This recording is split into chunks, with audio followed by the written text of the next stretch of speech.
I froze. I had been standing in the kitchen, still humming from the joy of the wedding. The echoes of laughter, music, and clinking glasses were fresh in my memory.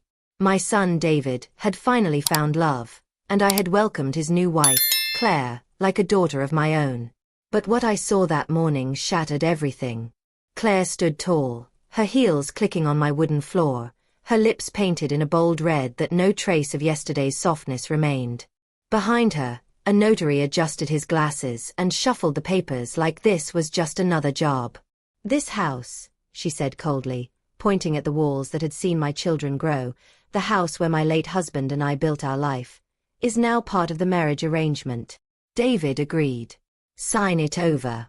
My heart slammed against my ribs. My own son? I looked at David, who stood silently beside her, his eyes down, his face pale. "David," I whispered, "tell me this isn't true." But he said nothing. I didn't know what hurt more, Claire's cruel words or my son's silence. How could he stand there, letting her rip my world apart? Was this marriage about love, or was it a trap I had walked into without seeing it?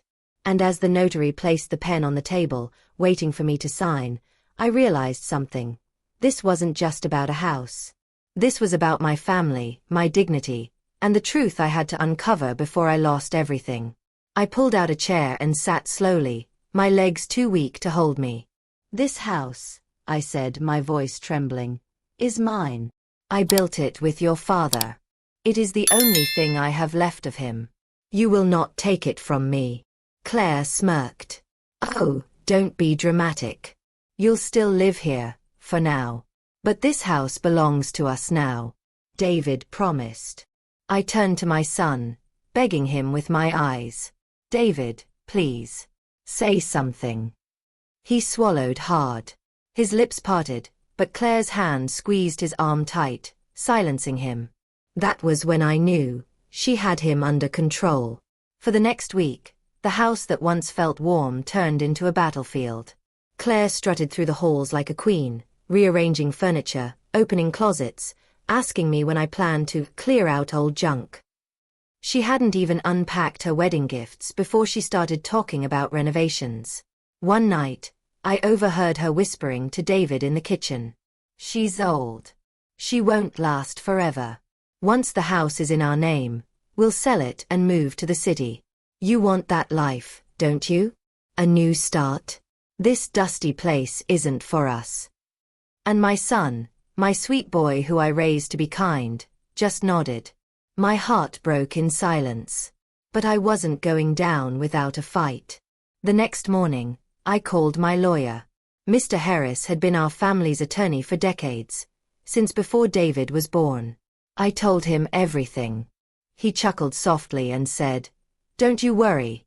They can't take your house unless you sign. Let's keep it that way." Relief washed over me, but it was short-lived. That evening, I came home from the grocery store and found the living room filled with strangers. A real estate agent was walking around, pointing at the fireplace, jotting notes. Claire was behind her saying, "Yes, the ceilings are original. The buyer will love that." My groceries fell from my arms. "What is going on here?" Claire turned to me, her smile sharp as glass. "We're listing the house. Whether you like it or not." That night, after everyone left, David finally came to my room. His eyes were red, his shoulders heavy. "Mom, I'm sorry," he whispered. I thought he was finally coming back to me. But then he said something that made my blood run cold. "Claire is pregnant. I have to stand by her. We need this house. For our future." Pregnant. She had trapped him. And in that moment, I realized, this wasn't just about greed.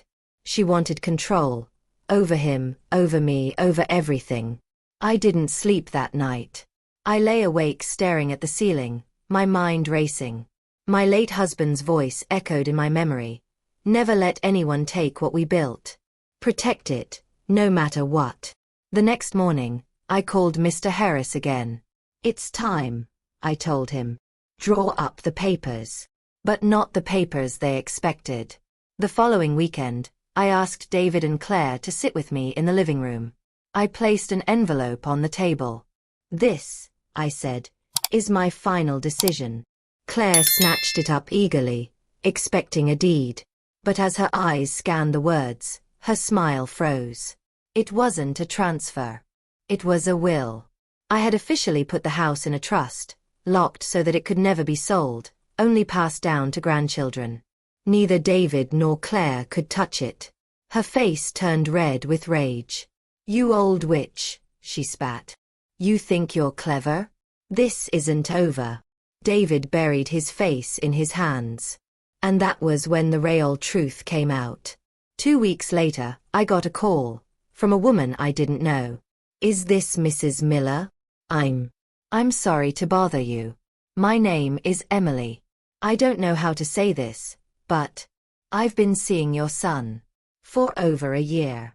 The world tilted. David had been cheating. And suddenly everything made sense. Claire didn't marry him out of love. She married him out of revenge. Emily told me she had broken things off with David, but not before confiding in Claire when she found out about the affair. Claire had known all along. She married David not for him, but to destroy him. And me. When I confronted David, he broke down. "Mom, I made a mistake. I thought Claire loved me. I thought she'd forgive me if I chose her. But she never wanted me. She wanted what I could give her." I looked at my son, broken and ashamed, and though my heart ached, I finally understood. This wasn't just his punishment. It was mine too, for raising him without teaching him to value loyalty above pride. Claire eventually left, her claws unable to dig into the trust. She disappeared, leaving David with nothing but regret. And me. I sat in the same kitchen where my husband once sipped his morning coffee, the sunlight streaming through the window. The house was still mine, not because of papers or lawyers, but because I refused to let betrayal define me. I had lost a son to his mistakes, but I had kept my dignity. And that, I realized, was something no one could ever take. Sometimes the people who walk into your life wearing wedding dresses are not angels of love, but thieves of peace. Guard your home, guard your heart, and never be afraid to say no.